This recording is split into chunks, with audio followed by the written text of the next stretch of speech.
अब इस महापर्व छठ पूजा के अवसर पर 6 ध्यान देने योग्य बातें बताने का प्रयास कर रहा हूँ।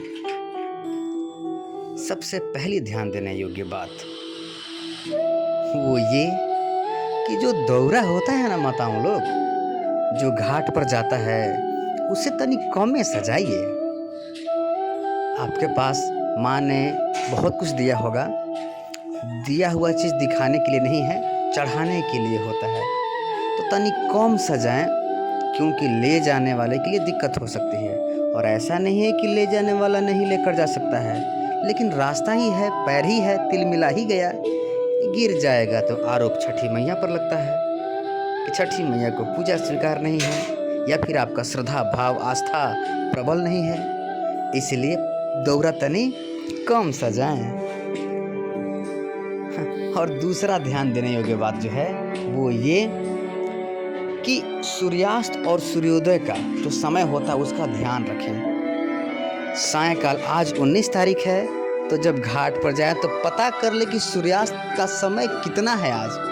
जैसे कि आज है 5:03 या 5:09 के बीच तक है, तो आपको घाट पर सूर्यास्त से 1-1.5 घंटा पहले पहुंचना चाहिए। यानी कि 4 बजे तक, 3:30 बजे तक आप पहुंच जाइए और आराम से वहाँ रहिए तब तक जब तक सूर्य अस्त न हो जाए। और उसी समय पर ही अर्घ्य लीजिए जब सूर्यास्त का समय हो, और सूर्यास्त होने के कुछ देर बाद, आधे घंटे बाद, 20 मिनट ही बाद तभी वापस आएँ। ये नहीं कि बस साय हुआ तुरंत भाग कर चले आएँ, ऐसा नहीं करना चाहिए, ठीक है। और तीसरी बात जो है वो ये कि आते जाते छठ पूजा के पारंपरिक गीतों को अवश्य गाएं। कांच ही बांस के बहंगिया, मारबो रे सुगवा धनुक से, ये गाएं रास्ते भर, आते वक्त भी और जाते वक्त भी। और चौथी बात, जिस दिन छठ पूजा होता है तो उसी दिन भोर में ही बेदी बनाने का कार्यक्रम चालू हो जाता है। और देखने को आता है कि बेदी बनाने के लिए भी आपस में लोग झगड़ते हैं। अरे भैया ऐसा कहें, माताओं का काम है, बहनों का काम है पूजा पाठ करना।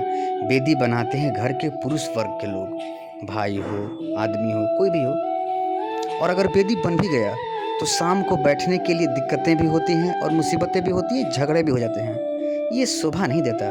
आप छठी मैया यानी कि अपनी माँ को याद कर रहे हैं, उस दिन सूर्य भगवान को याद कर रहे हैं, तो ये छोटी बातें उससे परेशान नहीं होना चाहिए।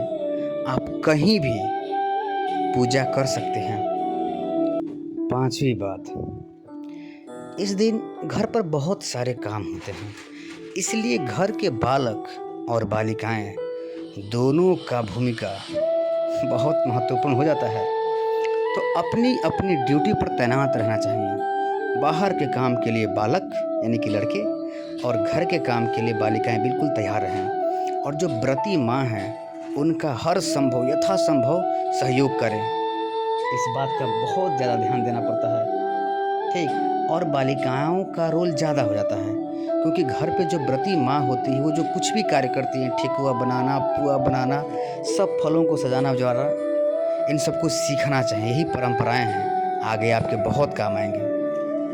छठी और आखिरी बात कि इस दिन घर का माहौल बहुत ही शांत और सौहार्दपूर्ण रखना चाहिए। जो व्रती माँ होती है उनसे ऊंचे आवाज़ में बात नहीं करनी चाहिए। उनके समूह खाना पीना तो दूर, खाने पीने की बात भी नहीं करनी चाहिए। तो इन सब बातों का ध्यान दें, अवश्य छठी मैया की कृपा होगी। आप सभी को छठ पूजा की बहुत बहुत शुभकामनाएं। धन्यवाद।